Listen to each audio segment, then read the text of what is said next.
And actually, that makes total sense. Yeah. Because I know me. You know, so that's our life mission.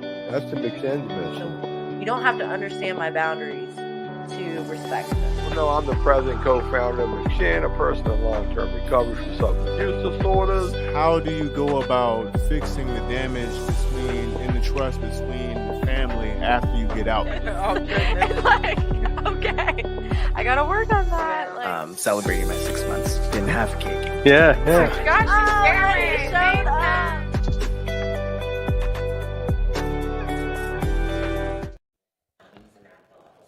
All right, I'll let you tell them that.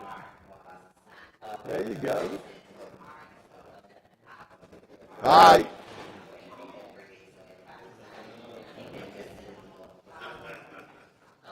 All right, good evening. I'm John Shenholster, president, co-founder of the McShin Foundation, and once again, we're going to bring you some awesome recovery content tonight. We got, as usual, a wonderful speaker lined up, and we're glad you guys could assemble for us. And as you know, Marshall would have been here. Hopefully he's watching right now, so y'all can all say, hey, Marshall. Hey, Marshall. There you go. And he had a knee operation today, and I trust it's going to go okay. I'm pretty sure he had it fixed so he could improve his golf swing. So I have to watch how he plays before I play with him again. You know, McShin, we love coming in here. I think y'all know that. I see y'all got some fresh apples tonight. Thank you, Robert, for the apples. Also, you know, we want, I think our objective is, we know what it's like to be in active addiction. We know what it's like to go through the early recovery process and what it's like to be in long-term recovery. And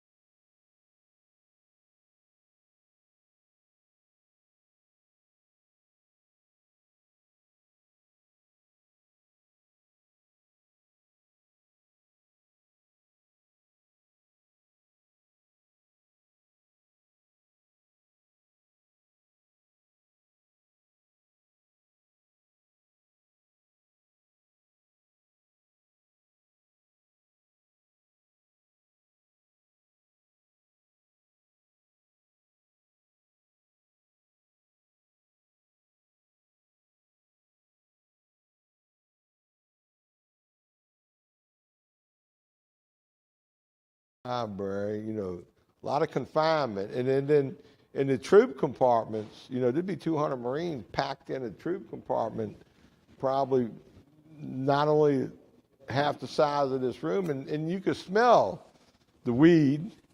You know, they're doing one-hitters. You know, you're around it all the time. You can't escape it. And, of course, when we pull into ports, everybody goes to the bars and the nightclubs. You can't escape it. But what I did, I started the meeting. I would talk to anybody I could talk to. I had literature I would read. And I let everybody know I was in recovery and don't offer me no drugs. Don't invite me out to drink. And even one time on ship, one of my buddies, close friend, you know, he was doing a one-hitter. He goes, "Here, I know you want to hit." And I instantly yelled out, "Sergeant Kavanaugh, Louis trying to get me high." Man, he run off, and you know, I had to burn bridges, you know, because I didn't want that first one, because I knew once I did that first one, it was going to be jails, institutions, and death.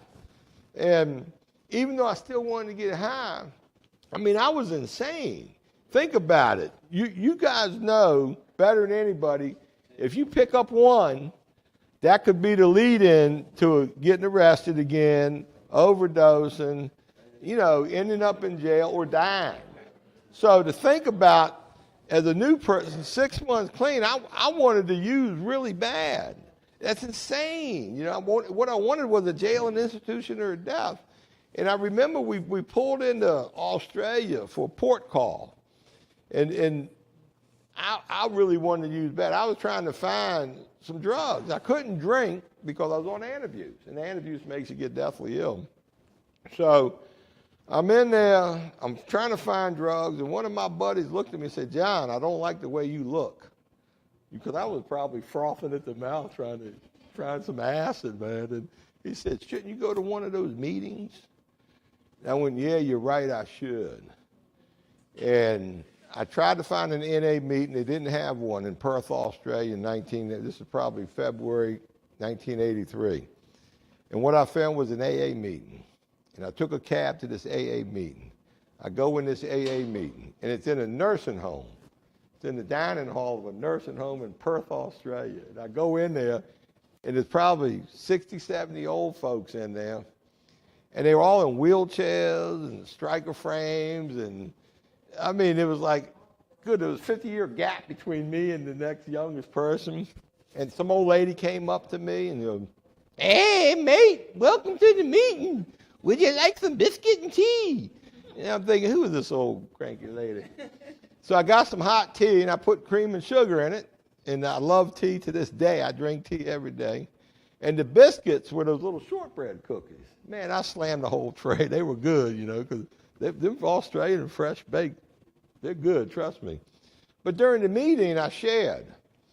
And all I did was puke cuss words. You know, F this, F you, F God, F the Marine Corps, F all this. And I mean, bells and whistles were going off. Orderlies were running around. Old ladies were stroking. I mean, I couldn't have been more terrible. You know how we get sometimes a newcomer? You know, we get selfish, self-centered, all about us, and you just puke that emotion on people.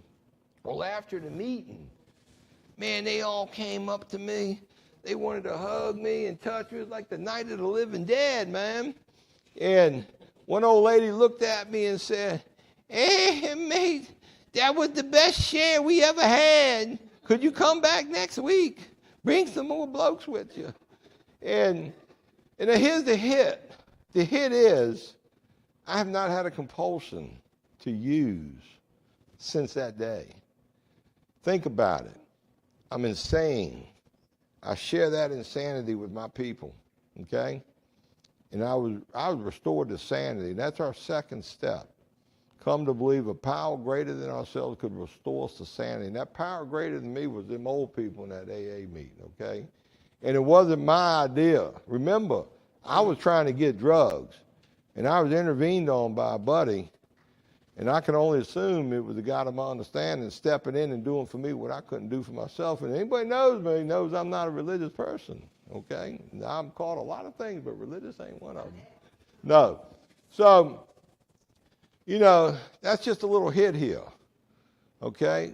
Because I know some of y'all thinking, when this is over and I get out of here, you know, perhaps I can use. And I suggest wait until you experience the recovery high, okay? Because remember, I spoke about it before, the drug get high ain't going to be so good. But my average daily recovery high is pretty damn good, and it's progressive. And like the good addict that I am, I want the good shit. And I'm not going to trade this awesome recovery high for a lesser high. You follow me?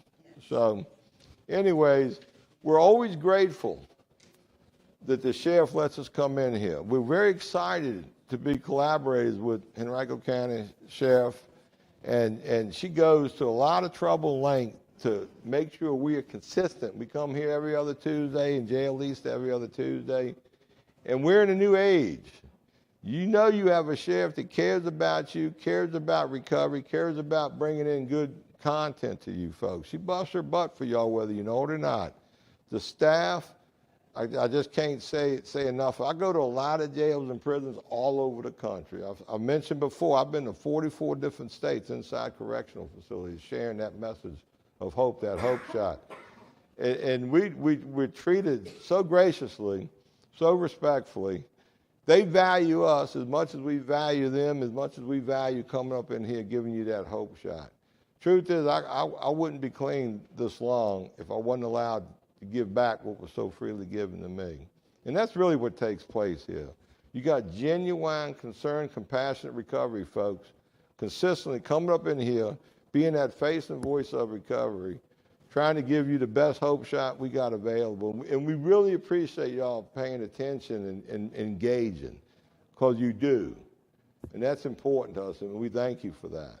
Before I introduce the speaker, I got a great speaker tonight, okay? Very handsome young man, got a pretty smile. You're going to like him. But before I introduce him, I wanted to share, if you got any words for us before we get going? So I just wanted to say again, I always look for opportunities to share gratitude, right? Because so many times we don't express and tell people how we feel, until they die. And then we cry and carry on and say how much we love them. So I'd like to give people their flowers while they're living. So grateful and thankful to John and the McShin for being committed, like they're committed. They never miss. Marshall is only here because he is having surgery on his knee. We want to send our thoughts and prayers to him. We know he's going to have a speedy recovery. But just thank you. And then I'd like to share a little bit because I told y'all that I'm going on this journey. And I'm using y'all. And I'm using these hope shots to help me, right, and encourage me. And so I am down 7 pounds. All right. Woo! I know where they went. I feel like I got them, man. And so I tell you, it all started because I had some issues, and I actually was hospitalized. I'm a secretive person, didn't tell anybody, and was told I had issues with my heart and with my heart function, right? And so scared the life out of me because I was moving around and I didn't know, and I didn't think I was stressed because, I really honestly love what I do, right?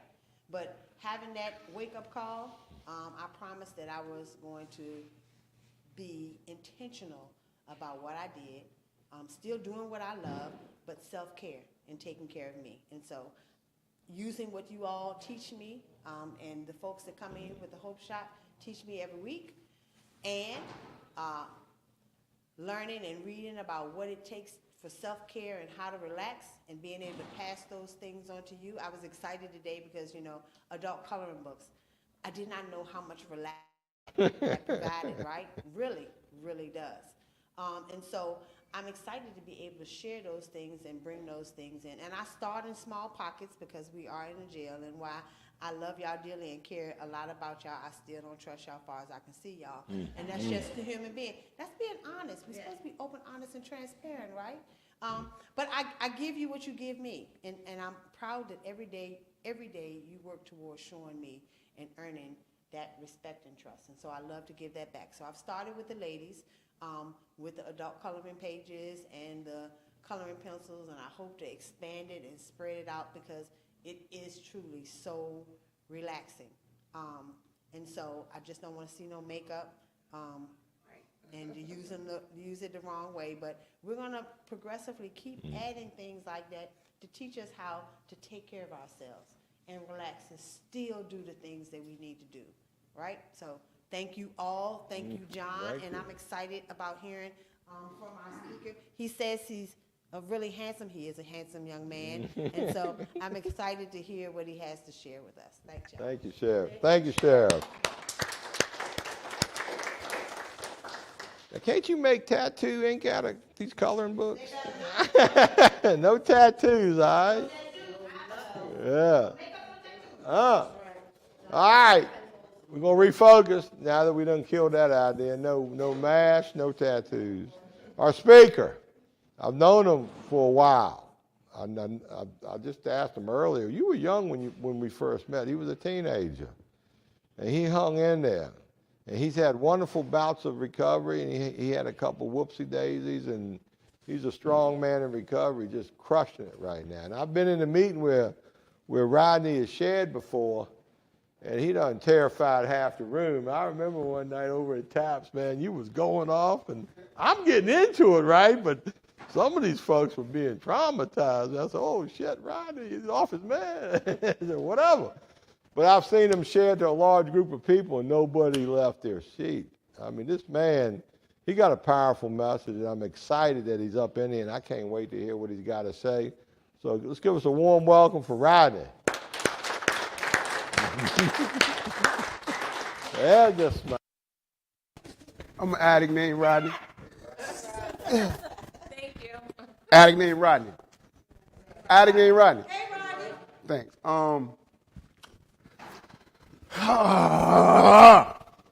I'm just shaking it off because I'm nervous. And I want to front because y'all are looking at me. And if I feel intimidated, I might throw my mask on. I got a character. You know, I live by characters. You know, when I'm scared, I put this dude called Ray Ray. I created him a long time ago when I was being bullied, chased from the bus stop.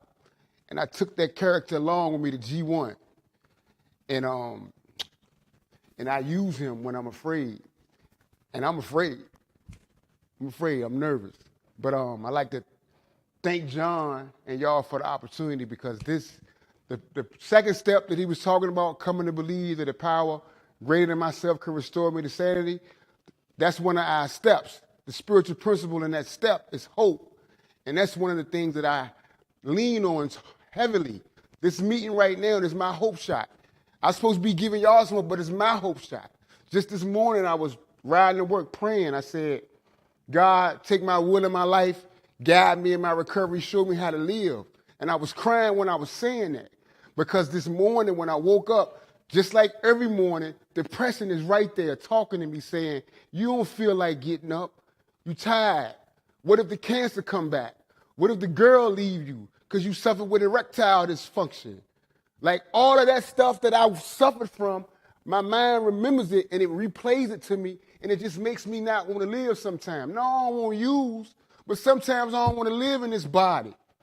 I get tired, but I get up, and I ask God to help me, right? And this morning I was praying because it was lately it's been like talking to me a lot, right? And I remember when I was a little boy, I ain't go through this. All it took was a crayfish and a salamander in the creek, and I was good. But now at 52, my body failing, dealing with all this stuff, then the stuff I see in the world, I get depressed. But I got principles that just get me through. And I was just thanking God. I was like, God, you got to help me. You know, I got a little girl, a little daughter. She's 20, third year in college. She calls me every day. She still say, Daddy. When I hear her say, Daddy, I know I'm there for her. I answer the phone, and she talks. She tell me stuff that she's supposed to tell her mom, but her mom out there shooting dope. So I got to like fill in the gap. So she relies on me. And I just give her the truth about how life is. I don't even lie. I used to tell her when I first came back that Daddy was going to the hospital whenever I would relapse. I ain't just relapsed no one time. I relapsed several times. I came in at 19. I got 6 years clean. I'm 52 years old. And yeah, I had bouts of recovery or bouts of clean time. But today I got 6 years, and I don't talk about what I had because that don't matter. All I got is what I got today. And even that 6 years don't matter because, like I said, I wake up in the morning thinking I don't want to live. I don't want to kill myself, but it's hard to live. And I was watching this movie one time, and the dude said, you shouldn't pray for an easy life, but the strength to endure a difficult one. Suffering is the greatest expression of God's love if it gets you closer to him. So because of the stuff I go to, whether I believe in God or not, and I'm too afraid to say that I don't, so I say I do, right? But I don't really know. But because of what I go through, I talk to God as if he's listening. And I remember when I first was diagnosed with cancer, I beat it. Y'all supposed to clap when y'all hear that. Y'all supposed to clap when y'all hear that, right? When I beat it, the first thing the doctor said when he said, you free, it's gone, the first thought I had was, what if it comes back? See, the disease that I suffer from is not the disease of crack, but the disease of addiction, which is deep-rooted in fear, insecurity, and low self-esteem. It's how I talk to myself. It doesn't have its own conscience. It's the way I think. So it's like I was praying, and I was like, God, and I usually say that third step prayer, God, take my will in my life, guide me in my recovery, show me how to live. And I usually end it right there. Because as much as I say I believe in God and I love God, that's all I really say. I ain't gonna front. I used to pray with the radio on while smoking a cigarette. But ever since I had that cancer, I don't turn the radio on. And I don't smoke cigarettes no more. And I was just talking to him, right? But this morning, I said a little bit more. I said a little bit more because I'm a little bit more scared. Like, I don't understand why I'm depressed. I don't know. So all I got is that second step, that hope, right? So I'm like, I know if I just keep doing what I've been doing, I ain't got to use. I ain't going to use. If you thinking that when you get out here you might use, okay, you can do what you want. If you're lucky, you might die. So you won't have to suffer. Sitting there like, I remember when I was using, I woke up every day and I suffered. I started off balling and I ended up sleeping in the woods behind Ace Hardware off of JD. It's a farm back there. And there's an old trail, and I stayed in that joint because it was a good idea, and I stayed in there for months. That's how I ended up. And I had that same feeling that day, that same depression that day. That depression always been there. I'm talking about before I used it was there, and I ain't know what it was then. I just know what it is now. But I still get in touch with that same depression, and it's back, and it's scary. And being able to say it out loud is how I practice my recovery. If I keep that shit inside of me, it'll turn me up. So I say it out loud. And I say it with these tears, as if I'm going to cry, I'm going to hold my head up, because I ain't ashamed of who I am. I know what I go through. I know what I'm capable of. I fight my disease every day, right? And I know what it is. So look, I'm talking to God, and the more I'm talking to God, the more I embrace my tears, I embrace my fears. I know they there, and I'm just giving them to him, right? I get to work, and the first thing I do, like I always do, is I go and look on Facebook, right? As soon as I look on Facebook, I see RIP, rest in peace. Somebody we know died. Straight like that. I remember her sharing in a meeting like a week ago about work. She worked where John's facility is, right? And she was sharing. And I saw RIP, and she died. And that's when I realized I'm blessed. I'm blessed. I got an opportunity to live. I got an opportunity to live. I ain't dead. And I remembered what I went through. And I ain't give up. And I'm like, I knew I was coming here to speak, and I already knew what I was going to talk about. I'm going to talk about what I'm going through. Ain't nothing else to say. I ain't got to tell you, you shouldn't be getting high. You already know that. You know what you've been through. You can front like you don't remember. And I know we do that because I do that still. That's what happens when you're in active addiction. Denial is a tool that I use not to see how I mess my whole life up. I still use that tool while I'm here clean. Denial is like the fantasies I create when I don't want to see what's really going on. I could have came in here and talked about all this stuff I did 10 years ago, but right now, I need to talk about what's going on right now. And if you can get a message from that, oh well, but I'm damn sure getting one, because I'm like, it's the ability to get honest. The ability to get honest in the exact nature is the first step. I'm not trying to control your perception of me. I'm not even trying to control your perception of I'm not doing none of that. That's the first step. Just surrendering to the principles of the program. And that's what I do. And that's what gets me through. That's what removes the fear. But I ain't know that when I was a kid creating these masks. I was creating my own steps. I remember I had a mask for the bullies, right? I remember when I first created the dude Ray Ray.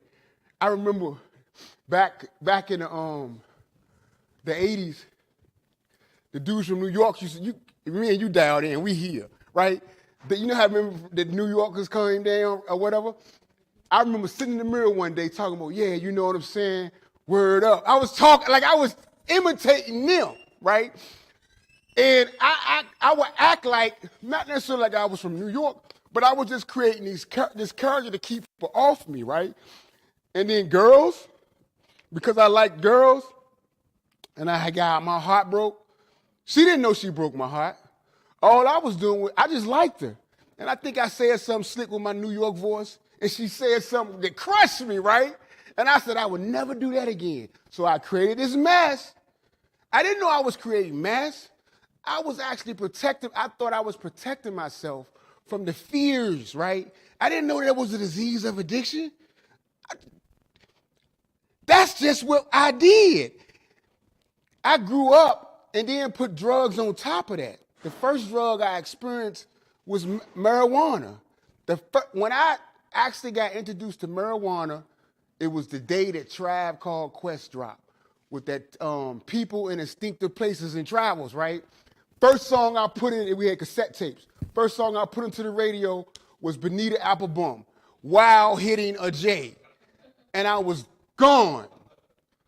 All of a sudden, I was that dude. And I believed I was. I didn't know that J was going to turn into crack. But when it did, I was out there. And as I say that, I remember, the things I did to myself because of crack. Just even saying I used to smoke crack. I remember when I finally got clean, this time I had like 5 months. And I remember that I had a daughter. And I called her, and she said, she had told me, she said, Dad, she said, I thought, in my mind, I didn't want her to see me like that. That was my idea of being a good father. I would send money if I had it, but my idea of being a good father is not letting her see her dad like that, right? You know what she told me she thought was happening? She said she thought I ain't love her, right? And that crushed me because I'm like my little girl out there thinking I don't love her. Like, can you imagine that? Her mom going through what she going through. I ain't even know my daughter had to bring my mom back twice. Her mom back twice. But I'm over here trying to protect her from how I look, but I'm really protecting myself from how I'm going to feel if she see me like that. But I ain't know the disease talk to you, so I used the now to create a lie, and I told myself I don't want her to see me like that. So when I got clean, I'm talking to her, and she tells me that I thought you ain't love me. And then she said I need braces. And that's when I realized I ain't got no insurance on my daughter. But I got 2 pair of Jordans, $600, and I got a couple girls that like me. And I realized I ain't no good father. I got 5 months clean though, so what? My daughter think I don't love her and I can't even help her get no braces. That's reality, right? And it hurts and it's scary. But I would tell myself something else. I tell myself with the help of the disease that I got it going on because I got 2 pair of Jordans and the girl liked me. And I'm in a treatment center that say if you get with a girl, you get kicked out. I was just smoking crack. Now I'm about to get kicked out for messing with a girl? Like, that's how I destroy myself, clean. Thank God for the step. Thank God for God. Because when I started working them joints, oh, man, I was able to see reality, what's really going on. And when you get in touch with it, it's scary because you got to do some work to survive. So you're going to need hope to go forward. And this is where this is what hope look like. Get honest about your own story. When I was coming in here, I saw my man Darrell. He don't know me, but my man Sherman, that's his son. And he was just getting out. And me and Sherman are in the same sponsorship family. So when I seen him, I said, yo, ain't you Sherman's son? He was like, yeah. So I went over there and I gave him a couple words. That's what we do for our boys' kids, right? And he's talking about how, I don't want to tell the story, but it was important for him to see me with my work clothes on, right? Because this is an outfit. This right here is an outfit right here. This is a $100,000 outfit right here. This is good credit right here. This is insurance for my daughter right here. This health insurance. This health insurance cancer that might come back. This is health insurance for the blood clot I had a month and a half ago. A month and a half ago, I almost fucking died. I'm doing squats because you can see I'm nice. I know y'all can check it. I know y'all peeping it. But I'm not really this big. I did 400 push-ups at work. But you can see it though, right? I was doing squats because part of the fight of the cancer won't just the removal of my prostate. It won't just the 40 treatments of radiation. It was don't eat no meat. Don't eat no more processed food. Stop smoking cigarettes. Go do something with your body. Go do something with your mind. What you telling yourself? Go get in touch with the God you say you know. And go praise. Bobby will tell you, we bring Bible study back to the treatment that saved my life. Thank you. We bring a Bible study back to the detox. And I be talking to them people that straight up in detox, and they looking at me like I'm crazy. And I be thinking like, wow, If you can experience God the way I do, you wouldn't be looking at me like that. You would be celebrating. When you get in touch with what's really going on, you're going to need a power. You're going to need a friend. You better not rely on your own voice because it's going to tell you something crazy. I need to calm down. Because I go right into worship right here. I go right into worship, man. Right into worship, because how I felt this morning is not how I feel right now, man. It's not how I feel right now. I know y'all hear what I'm saying. Real recognize real. I know you know what I'm saying. If you don't hear nothing else that I said, staying clean must come first. But staying clean is not recovery. Recovery is healing from the disease of addiction, right? So if you don't hear nothing else that I said, if you're a male, go get your prostate checked. You know one of the things that the doctor said, that the reason I'm still here, he said, I caught it early. You know why I caught it early? When I was at work, he go to disease of addiction. My foreman was like, this is right after lunch break, right? My foreman was like, I work at Facebook. My foreman was like, yo, they got the nurse on the job, they check your sugar for you for free, right? We get 30 minutes for lunch. I don't want to go back to work being slick. I'm going to go get my sugar checked, not knowing that I had a sugar. I don't even know I had a sugar issue because I'm nice. You see it? Look, the job's so easy. We do push-ups all day at work. We got like 4 of us. We go up in the generator, do dips and push-ups, and get paid for it. Regular routine. So I don't want to go right back to work. So I go to the nurse. She checked my sugar. The machine only reads 500. My joint went over 500. I don't know what that means, but the way she looking at me, I know it means something. So she got a whole nother machine, and that went over 500. She said, when the last time you took had a physical? I know it was 10 years ago. I told her 2 years ago, right? She said, well, you need to go right now. Right now, you need to go right now. She said, drink these 2 bars of water. She gave me 2 bars of water. I drank them. She took it again. It was 180. I don't know that that's normal, but she said you need to go get a physical. I went and got the physical, the whole shebang. PSA came back at 7. If you don't know what a PSA is, it's the measurement of your prostate, right? It's supposed to be a 0. Mine was a 7. I don't know what that means, but he said you need to go get a biopsy. Now, you know if you're a male, you don't want to get no biopsy, because remember, like in Richmond, they call that Goldfinger. You know what Goldfinger is. That's when they stick the finger in your joint to check your prostate, all 4 corners. And yeah, it hurt when they do that joint, right? But when he did it, he felt something on the right side. He said, you got to have a biopsy. They cut a piece of my prostate off, and it was cancerous. I'm still telling myself, you're going to be all right. That it could be benign. It ain't got to be like cancer, because it ain't got to be serious, but it was.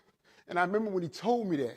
And because I developed a relationship with a guy, I knew I could talk to something, and because I had a recovery, because I had a program, I knew I could go into a meeting and share it to get it above me. And the minute I shared it, man, I remember the first time I shared about erectile dysfunction. I was so embarrassed to tell y'all I can't even get hard. Like I ain't got hard in 2 years, right? I remember when I first said it, I was so embarrassed.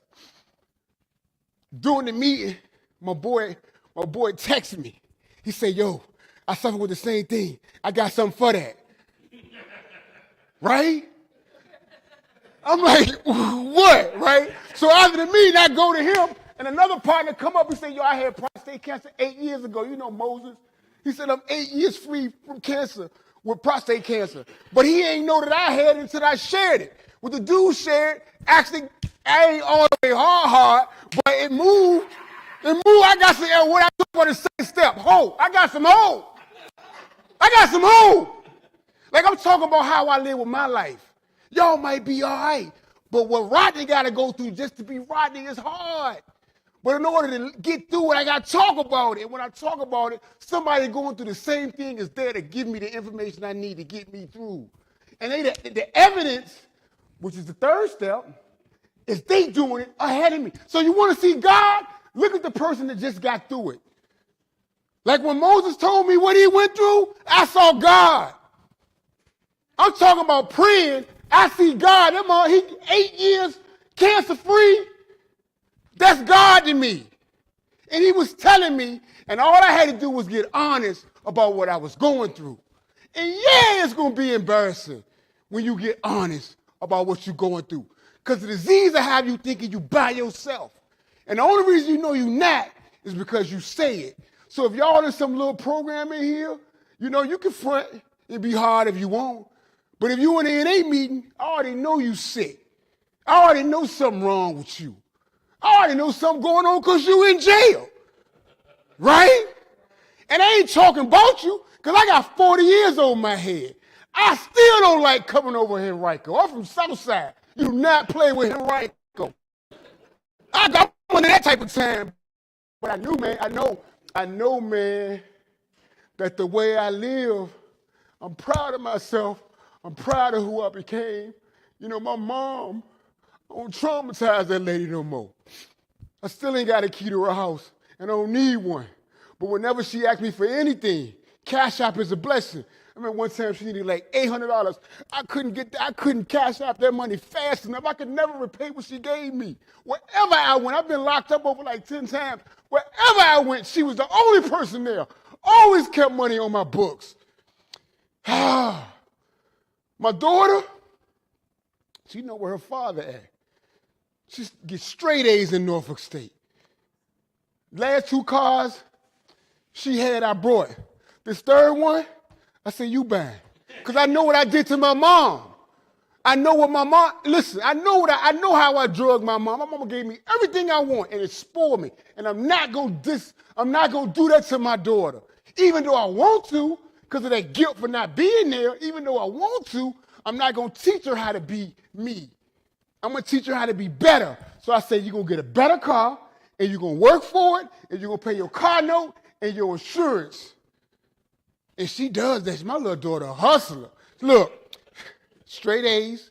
She can sing. She can do nails. She can do hair. She be doing that Uber Eats. Oh man, I'd be so amazed at her because I tell her the truth about me. She always hear God. So it's nothing for my daughter to call me and say, Dad, guess what God told me today? And when she say that, I ain't got to hear what God told her. The fact that she's talking to him is enough. Because I told you my fear is the cancer coming back and I'm going to die. That's my fear.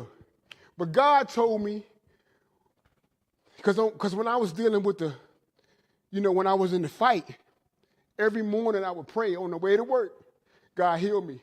God heal me. God heal me.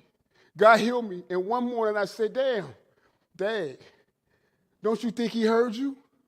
So it ain't if he heard you, do you got faith? Do you believe he will heal you? So then I said, well, damn. Well, maybe I should pray for his will. So I started praying for his will. And the minute I said, God, your will be done, that's when I realized it might be in his will that I keep cancer, that I die from cancer. But it's important to keep my head up and show other people how to live with cancer. And I'm all right for that assignment. Yeah. My biggest fear is how my daughter gonna feel anyway if I do that. So I had to tell her that, right? I had to tell her that. I said, babe, my biggest fear is what you gonna do if I die. And we talked about my death. I talked about my death with my daughter while I was alive to help her, because you never know what can happen. And she gonna be okay. She cried, I cried. It ain't nothing like crying with your daughter. Can you imagine that? I'm talking to my daughter, we both crying, but we happy because we having a conversation that you just don't have with your parent. We having that conversation. And because I told her that, she calls me every day. Like, wow. And we talk about sex and venereal diseases, all that type of stuff. Oh, man, I'm too far out there.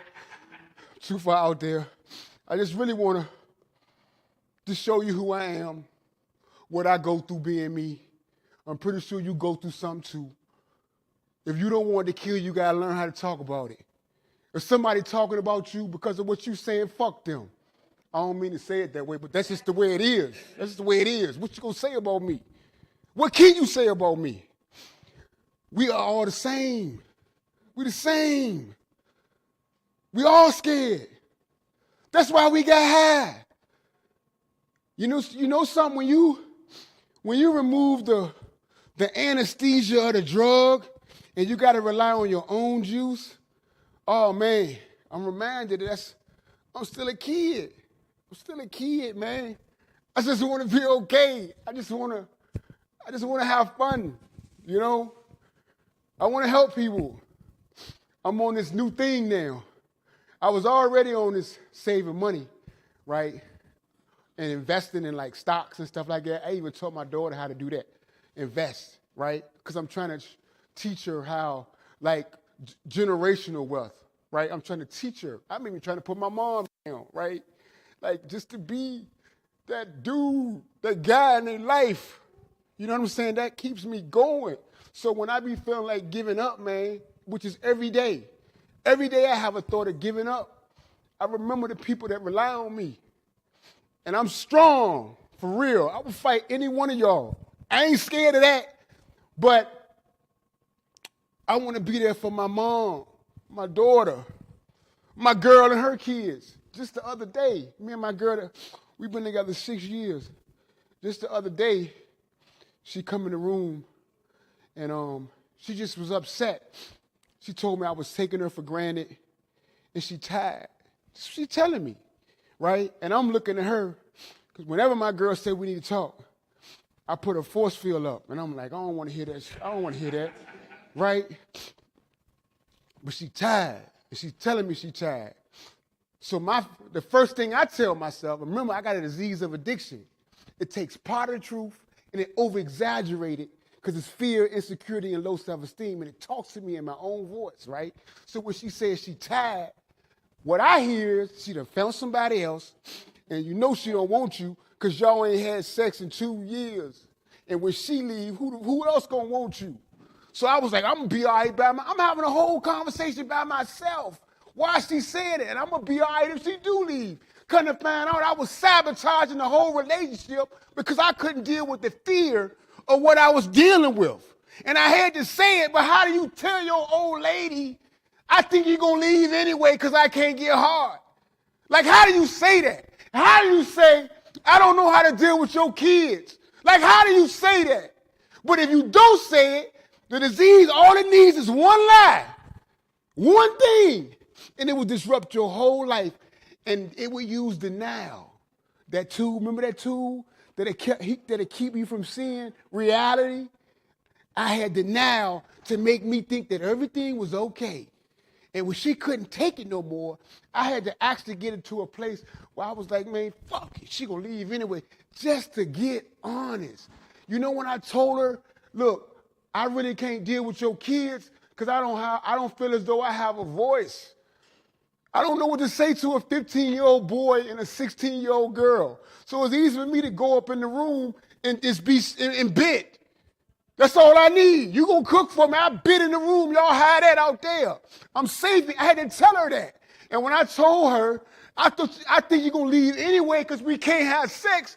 You might have rocked with me for 6 years, but I'd be naive to think you're gonna go any further. You know what she told me when I told her that? She said, sex is the least thing I like about you. Not because I couldn't have it, because I got so many other qualities that I needed her to say. And I still remember I got home every Friday at 2:30. I go to the ED doctor. They actually, it's called sound wave therapy. They actually put me in the buck and shoot sound. They just, you know what I'm saying? My joint was like a turtle. It just would never come out. My joint is like a 5. I'm just saying something. That's all it takes. It's just maybe. Like I live life because maybe I'll get whole again. So when I talk to God, I be like, thank you. Because I ain't die and I ain't getting high. Watch this. I'm going to say this and y'all better clap, right? You know why y'all going to clap? Because y'all going to relate.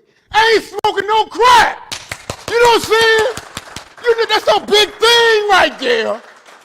That's a big thing. I'm alive. That's a big thing. Ooh. That's a big thing, and I'm gonna let it go right there. Thanks for allowing me to share. Huh?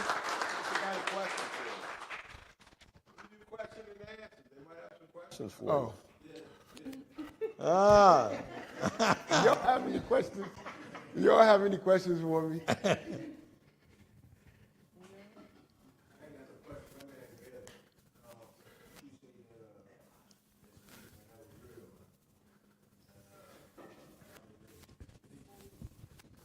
Yeah.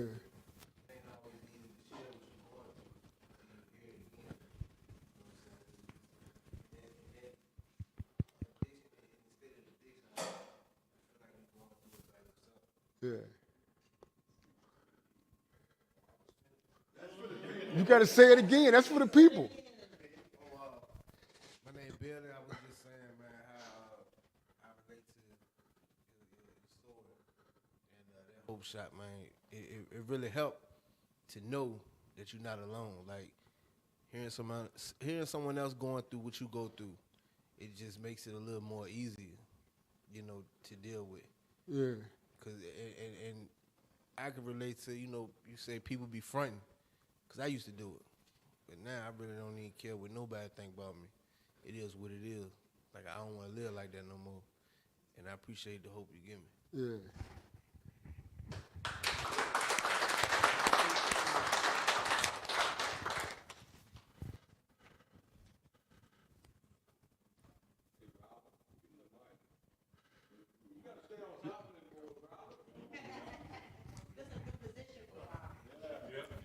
I just want to say, what's your name again? Rodney.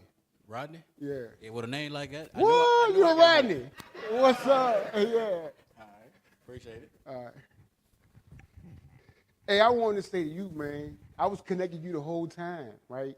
And I don't know what that is, but I know you felt it, right?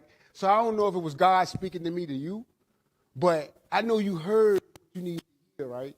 I know you heard that. And I don't know if it's the get checked out part. I don't know if it's that. I don't know if it's get a relationship with your kids. I don't know what that is. I don't know if it's to stay clean. But I was talking to you. You know what I'm saying?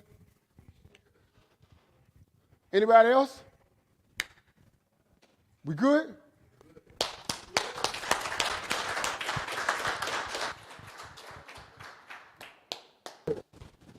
Rodney the greatest, ain't he? I tell you, I've been listening to him since he was 19, and I never get tired of listening to Rodney. We got some guests in the house tonight. Y'all like to say a few words? Anybody from the peanut gallery? Are you sure? All right. That was, to me, I'm just talking about me, that was strong, powerful messaging right there. And life is going to come at you, okay? You can't get out of life as long as you're alive. And I've discovered in recovery, I much rather face life on life's terms in recovery than not in recovery. Because Rodney ain't never been alone since he's been in recovery. And that's a fact. I watch your posse you run with. I know them big dogs, all right? And the benefits and the blessings, they're endless, So start thinking about connection to a recovery herd of some kind, okay? You got one going in here, because I talked to a bunch of you guys before the meeting and after the meeting, and y'all got a strong bond, even if it's in the situation you're in, Take that. This is, learning day. Take that with you when you leave here, because the truth is there's 25 million people in recovery all across America in a community that will love you and embrace you and walk through life with you and help you navigate life on life's terms. You don't want to miss that. Some of the best things that ever happened to me in my recovery was sponsorship. I would have cheated myself out of the best relationships a man can have. And my sponsorship family, we always challenge each other. We meet once a year from all over the country down in Florida. And our standing topic is always, what kind of man do you want to be? And the females meet, and they got their topic, what kind of lady do you want to be? And knowing Rodney's journey and watch him stand up here and listen to him share, I tell myself, that's the kind of man I want to be. And that's a badge of honor right there, and I mean that. And, man, you don't want to miss life. You just don't want to miss it. You'll be glad you showed up for it. And everybody that struggles with addiction regrets it. Everybody that stays with recovery doesn't regret it. That's a pretty convincing situation. Chef, thank you again for letting us come up in here tonight. We appreciate it, and we'll see you in 2 weeks. Thank you. All right.